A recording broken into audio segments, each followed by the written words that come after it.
Hi everybody, this is Methlokaiju here, and today I'm going to do another review on a Godzilla film. This time we'll be taking a look at Godzilla vs. the Sea Monster, aka Godzilla Ebra Mothra Big Duel in the South Seas, aka Ebra Horror of the Deep. So yeah, last time we actually reviewed Invasion of Ash Monster. This time we'll be taking a look at the 1966 film, as I mentioned, Godzilla vs. Sea Monster. And yeah, before I begin this, Godzilla Ebra Mothra Big Duel in the South Sea, that sounds very similar to GMK, because the whole GMK title is Godzilla, Mothra, and King of the War, Giant Monsters All Out of Attack. Sounds similar because it has the forename of the main kaiju, Godzilla Ebra Mothra being that in this film. And then it has ... and then it says a little descriptive word, I guess. And this is Big Duel in the South Seas, while in GMK it's Giant Monsters All Out of Attack. And if you notice, on both of these titles, Godzilla Ebra Mothra Big Duel in the South Seas and Godzilla Mothra and King of the War Giant Monsters All Out of Attack, they actually exclude one of the monsters. In GMK they exclude Baragon in the title. Right here they exclude the Giant Condor. Yeah, Giant Condor. Very, like, if you really want to know my opinions on the Giant Condor, because I'm not going to do this whole entire video just specifically talking about the Giant Condor, but if you want to know what I think about it, just go to my top 5, least favorite Godzilla monster, and you'll find out. But yeah, first of all, we'll go with the plot. So I haven't seen this for a long time. I heard that they're actually re-releasing all of the films very soon. And if you try and get it right now, then it'll cost maybe around $300, $200, somewhere around there, which is cost a bunch just for a pretty, no offense, bad movie. Because in my opinion, this was not a great film, in my opinion. Like, the humans, you didn't care about them at all. There was too much human action. Mothra was barely even in the film, and I didn't even like the Mothra design too much. Ebra was like, supposedly this was like a hype to the main monster, and it was really anything, just a giant lobster that gets killed easily by Godzilla. Seriously, I hate that thing. But yeah, technically the plot is that I don't remember too much about it. But there's these like sailors or something. I really forgot. I think they were... Okay, I think what they were doing is that they were trying to find this robber or something. They went to the ocean. Then there was a giant crab or lobster, as the people in that island call it, Ebra. And that was actually their protector creature, I guess, kind of. Like, they controlled him for it can be their protector. And the natives, the soldiers that live in this one specific guarded island, they control that monster for to defend their places. Probably they're hunting something sacred or something. Really not exactly sure. But yeah, that's their guardian monster, giant lobster. Pretty weird. Very weird. So then that's when that crew goes to that island. They get trapped. And then there's these, like, all these people. Those are Mothrians. I don't know what they're even called. But they're, like, part of the same species as the Mothra twins. And they, their guardian monster is Mothra, and they love Mothra and all that. You know what I'm talking about. Just like the fairy, except these are like all these natives. Yeah, I think they're like trapped of some sort. That soldier crew is actually trying to, hunt the new villagers that came into the islands. They're gonna try and shoot them down or something, or kill them. The good group or something, I guess you can say, goes to this cave, trying to rest. Then they look down, and then that's when they see Godzilla sleeping in this giant cave.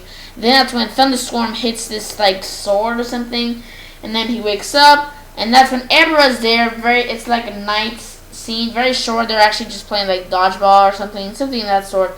They're tossing the ball around or whatever. Nothing too interesting. Just fighting in nighttime, I guess. Nothing too interesting. But, yeah, and then, after that little duo thing, Godzilla goes back to the ocean or whatever. They're still trapped. Then that's when the good group, I guess, goes to this facility of some sort. I think they want to, like, I don't know, kill a soldier. I don't know what the heck. I'll barely remember anything. I'm like blanked out on what the plot is exactly. But that's when the soldiers find them. They're held captive. They free the fairy people, whatever. And you know, like I really do not remember because the point of the film is trying to make it memorable. And this film was just whatever, just a lazy thing in my opinion, just lazy. Then that's when, you know, they're free, the Mothra twin native people, whatever. They, you know, they're trying to make Mothra awake. And then meanwhile that's when Godzilla fights Ebra. Ebra gets killed super easily. Godzilla just bites one of his claws, and then at the end, Ebra's dead meat already. And, you know, I guess food for Godzilla, which is pretty good that Ebra actually benefits Godzilla. Or the other way around. Not exactly sure. Anyways, but then after that, that's when Mothra comes in, you know, tries, well, actually the natives, the Mothra twin native people or whatever, they're trying to run away because Godzilla's coming. And then, actually, the soldier people actually place this bomb on the island. And then Mothra is trying to get those Mothra tin fairy thingamajigger people, the good group, I guess. He gets them in this net or something. But then Godzilla tries to attack them, but Mothra attacks back at Godzilla. Godzilla falls down. You know, very quick battle, maybe like 30 seconds long or something. Mothra goes with this little cage thing with all the good group, the, you know, the protectors, or, you know, the side we're supposed to be cheering on. They take them on a flight. That's when they look from the view of the cage thing. And then that's when they see the island blow up, and Godzilla fortunately escapes. Yeah, that's literally it. That's like technically the whole entire plot. And if you notice, yes, I did skip a bunch of stuff, such as that scene where Godzilla is like looking at this woman, which is kind of weird. And then we also have a scene of, like, you know, we have all this stuff that I just missed, even the giant condor, but who cares about the stupid giant condor? That's like a, okay. Now I know one of my other videos I mentioned that if Gamera is a ripoff of Godzilla, but this one right here is technically a ripoff of the giant claw. It has nearly the same similarities. Just saying. But yeah, this film was lazily put. In my opinion, it receives a 2.5 out of. Actually, it might even 20 out of 10. So then it will be. I give this film a 7 out of 10.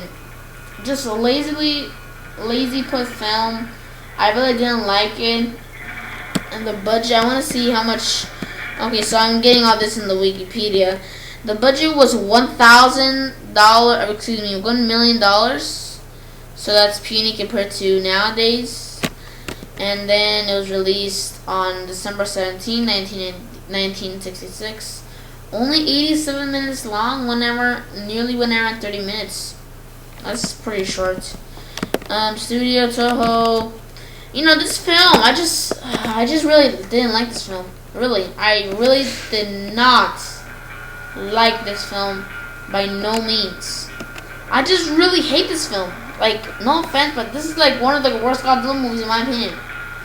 Cause we have like, I don't like this film. I just don't like I know it's pretty weird that this giant military personnel secretive group actually has a guardian monster. That even seems berserk. But more weird is that it's a giant lobster.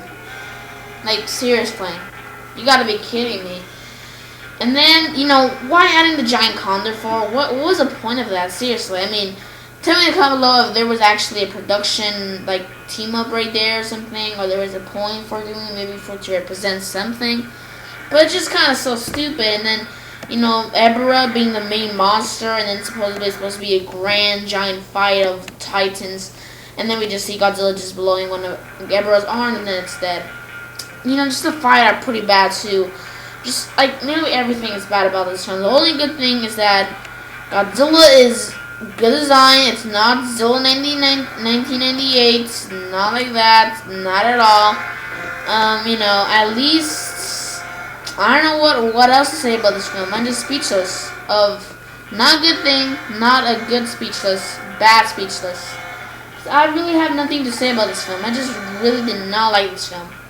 Just my opinion. So 7 out of 10. Sad score for this film, but oh well. Oh well. But yeah, sorry if I did not go in depth. Just go to Wikipedia if you want to know the whole entire, plot for this film. I just really did not care about this film. The monster was bad. The hype for the last, fight scene is horrific. The characters I really did not care about. I even wish there were some that were even killed, literally. Mothra, there was no even point for Mothra to be in the film. And all these errors. And I really did not like the fact that Godzilla was waking up by thunder hitting a sword. Seriously? Like, you gotta be kidding me. But, yeah, I guess I'm just complaining now this time instead of literally just reviewing it. So, yeah, what am I telling you? This is the beginning. This is the gates to a world of the Godzilla bad side. Yeah, after this, we're gonna get films such as Godzilla vs. Ghidorah. Godzilla vs. Ghidorah was as bad that they even had to fire Yoshimi Tabano, literally. Then we're gonna have Godzilla Revenge. Then we're gonna have other films. But then after Godzilla's Revenge, or actually after Godzilla vs. Gigan, or not in Godzilla, like after Godzilla vs. Ghidorah, things are better. But, so far, now it was good. Now it's leaning towards the horrific side. And this is the first film to go to the horrific side. But anyways, and for this video, subscribe, like, and comment. This is Methlokaiju signing out.